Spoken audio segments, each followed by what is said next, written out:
Les éruptions régulières du piton de la Fournaise en font l'un des plus actifs de la planète. L'île de la Réunion, émergée du fond de l'océan Indien, est aujourd'hui connue à travers le monde grâce à ces manifestations spectaculaires. La réputation de Maurice, l'île sœur, à tout juste 200 km de là, n'est plus à faire car elle aussi est issue du même point chaud. C'est pourtant à de toute autre raison qu'elle doit sa notoriété. Les Mauriciens vivent un quotidien complètement en marge de l'histoire géologique de l'île, à tel point qu'une partie non négligeable de la population et des touristes oublie qu'un jour, l'île Maurice, aujourd'hui totalement tournée vers la mer, ait pu être un volcan en furie. Enquête au Codan, au lieu de l'activité touristique de Port-Louis, la capitale. À l'île Maurice, c'est premièrement les plages. La mer, le beau temps et la plage. Ouais. La mer, les saris, Les hôtels, le soleil, Le nord de l'île qui est plus touristique, le marché, le Codan Waterfall. toutes les choses de beau comme le Codan. Soleil, la plage, les cocotiers. Il y a beaucoup de choses comme les champs de pamplemousse, les casellas. Les habits, les épices. Maurice, c'est plutôt tourné vers la mer. On a fait la plage, on a fait l'île Gabriel et on va faire l'île aux cerfs. La mer, les poissons, etc. Puis Voir comment voir vivent un les peu les gens. Mauriciens Il y a la plage, la mer, les montagnes. Normalement, les touristes viennent pour les plages. Maintenant, il y a l'écotourisme, c'est-à-dire les natures aussi. À la question sur l'origine des montagnes qui cernent Port-Louis, on obtient cependant quelques réponses bien évasives. Pas trop, pas trop. Les montagnes. Non, pas du tout. Pas du tout. Les montagnes. C'est par rapport au volcan, premièrement. D'après moi, c'est par les volcans. L'île est formée par des volcans. mais c'est une île volcanique, je pense, c'est pour ça qu'il y a des montagnes. Toutes ces montagnes sont formées à travers des éruptions volcaniques. C'est volcanique comme les autres îles du coin ou C'est volcanique un peu quand même, oui. C'est des volcans, quoi, voilà, qui sont éteints. Non. Non, bah, sûrement par les volcans, non? Maurice, on nous dit il y a le jardin pamplemousse, il y a la mer, il y a le padza de toutes les couleurs et puis on n'en entend pas parler de ces volcans. Moi, ça m'aurait intéressé. Ouais. Que reste-t-il du volcan mauricien? Comment l'homme vit cette réalité? Partons à la recherche des quelques traces restantes d'une activité volcanique aujourd'hui disparue.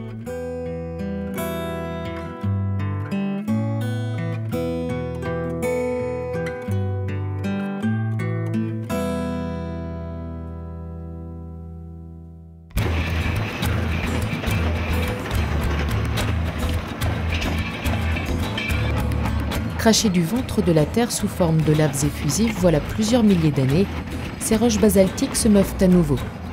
Poussées dans la gueule de la broyeuse par les tapis roulants, elles vont participer à l'édification d'une autre île Maurice, celle des centres d'affaires et des hôtels.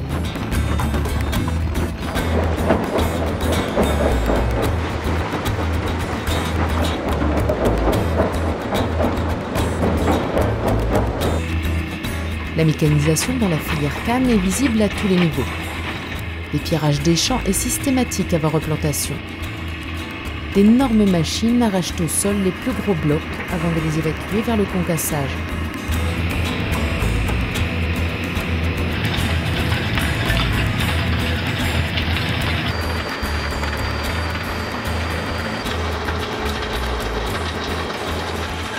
Les autres sont broyés sur place et retournent à l'état de poussière. Après les engins, vient le tour des femmes. Rien n'a encore remplacé la précision des mains pour extraire les dernières pierres.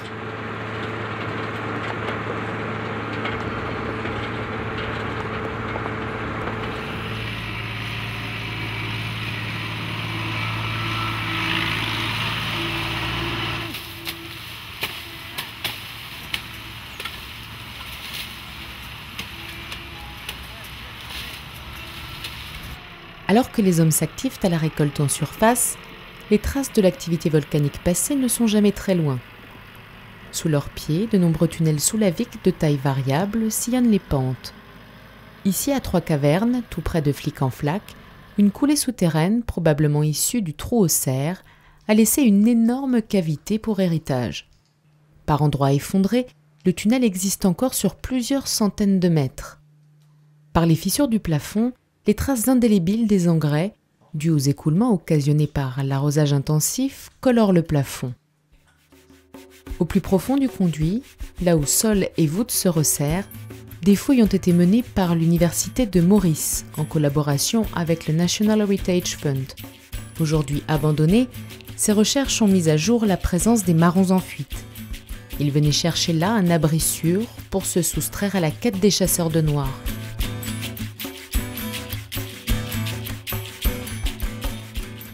Ironie de l'histoire, c'est aussi dans cette caverne, mais dans sa partie la plus vaste, que les riches propriétaires terriens organisaient parfois de somptueuses fêtes.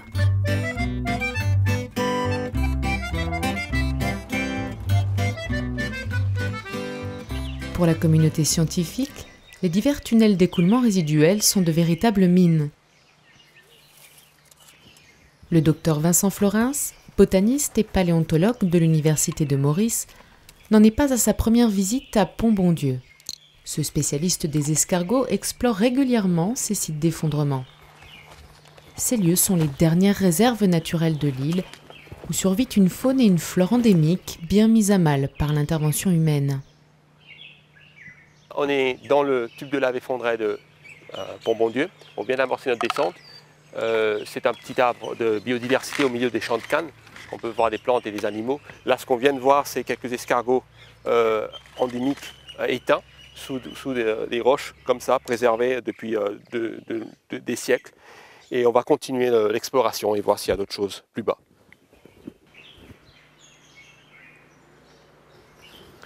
Et là, on voit bien le tracé de la coulée de lave qui a donné naissance à cet effondrement par la suite. Donc on voit bien l'allongement dans ce sens. Donc la lave venait par là. On est à la fin du tunnel, donc le tunnel s'enfonce sous la terre. Dans ce genre de site, on voit bien, c'est beaucoup trop humide pour trouver des escargots, des coquilles d'escargots. Ici, ne se préservent pas.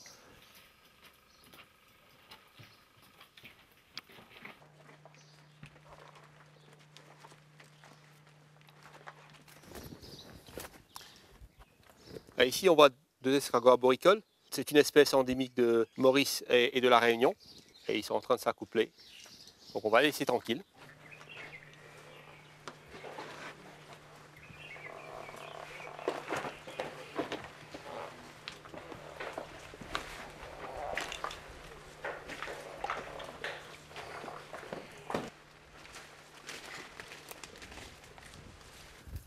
Et voilà, on y est. Ici, c'est une culture de songe et des chouchous sur la paroi. La terre dans ces sites d'effondrement est très riche, donc propice aux cultures. On ne peut évoquer la faune sans mentionner le symbole des espèces disparues à Maurice, le dodo, un oiseau de la taille d'un gros dindon. Il a été exterminé par les colons hollandais, affamés à la fin du XVIIe siècle. C'est à la Mare aux Songes, autre site d'effondrement, que la plus grande découverte scientifique de l'île Maurice a été faite. Le docteur Julian Hume, paléontologue de l'université de Portsmouth, raconte. Now, the Mare aux Songes is a very interesting site. It's actually a marsh locality in the southwest of the island. Well, in fact, it originally was a cave system where the roof collapsed, and which allowed fresh water to build up and form a lake. And here, this acted as an oasis for the original animals, such as giant tortoises, dodos, and all the other animals that we now know are extinct from Mauritius. And over time, these animals died, and their skeletons collected in this marsh for us to find them today. The Mauritius Institute is also not only the oldest museum in the Southern Hemisphere, it has probably the most important dodo specimen in the world. And this was an individual that was collected around 1904 by a hairdresser that lived actually in Port Louis. Now, on his weekends, he would wander up to the top of La Pousse Mountain and collect specimens he could find in caves and so on. And just by chance, in 1904, he found the only known and the unique dodo one individual. All the bones belong to one individual because any other dodo you see in the world came from the Mara Sange, and these were a composite, these were a mixture of different individuals together. This specimen here is unique. La retenue naturelle de Grand Bassin, dans le Massif du Sud, est le plus grand site sacré hindou au monde hors de l'Inde. Selon la légende, Shiva, en survolant l'île, aurait laissé tomber de ses cheveux quelques gouttes d'eau du Gange, créant ainsi ce bassin. Toute l'année, les fidèles viennent se purifier dans ce lac volcanique qu'ils assimilent à l'eau du Gange, la rivière sacrée, mère de l'Inde.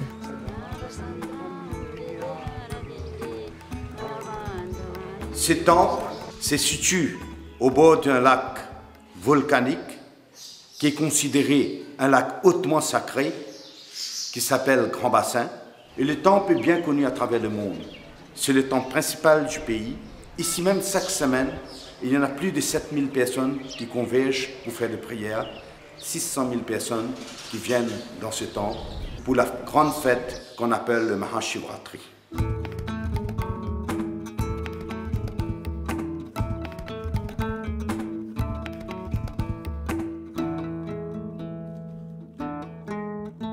On se trouve ici à Troosserf, près de la ville de Kurpip, à une altitude de 610 mètres. Le Troosserf est un des cratères les mieux préservés de Maurice parce que justement, c'est un volcan de la série récente qui a commencé son éruption il y a environ 700 000 ans pour terminer il y a 25 000 ans avec le cratère de l'Escalier. Du point de vue de Troosserf, on peut voir plusieurs de ces volcans de la série récente, dont Bar-le-Duc et l'Escalier, qui sont plus jeunes que le Troosserf. Et cette série de volcans de la série récente a produit une lave très fluide qui a rempli le plateau central et a constitué ce plateau ainsi que les plaines littorales un peu plus loin. La série ancienne était justement le grand volcan qui avait constitué l'île Maurice au départ, qui culminait à 900 mètres et dont la partie centrale s'est effondrée et qui a formé ce caldeira où nous nous trouvons maintenant. On peut voir le pouce, le Pitoboth, ce sont les restes de l'ancien volcan fortement érodé, et ainsi que les autres montagnes de Maurice, comme le Morne, comme la montagne du Rempart, le corps de garde derrière nous. Et le point de vue de Troosserf permet justement d'avoir une vue d'ensemble des restes de ce volcan de la série ancienne qui forme un pourtour plus ou moins arrondi, surtout de ce côté-là. Le Troosserf est devenu un endroit très particulier dans le sens que personne ne pense au volcan et à ce qui se passait ici il y a encore une centaine de milliers d'années. Et maintenant, c'est un endroit de repos, d'un paysage magnifique qu'on aime venir admirer et passer un bon moment en famille. C'est de l'Escalier, dernier cratère en activité sur le plateau central, que sont sorties les dernières laves du point chaud à l'origine de l'île Maurice. Situé tout près du dôme de Bar-le-Duc, truffé d'antennes et de réémetteurs, il est aujourd'hui investi par les agriculteurs qui le travaillent au même titre que les champs environnants, oubliant qu'il y a moins de 20 000 ans, la terre qu'ils labourent était en fusion. Diverses cultures essentiellement maraîchères occupent les pentes et le centre du cône, où subsistent encore quelques évents épars. Face sud de Bar-le-Duc, les champs de canne à sucre occupent l'espace, seulement limité par les montagnes résiduelles de la caldeira primitive. Au beau milieu de la plaine, la colline Alma domine les cultures. Enchâssés dans les parcelles cannières, quelques champs sont laissés en colonnage. Ga et Samugon travaillent l'un d'eux. Affairés au traitement des haricots et des pommes de terre, ils ne prêtent qu'une attention discrète aux vestiges volcaniques qui les entourent.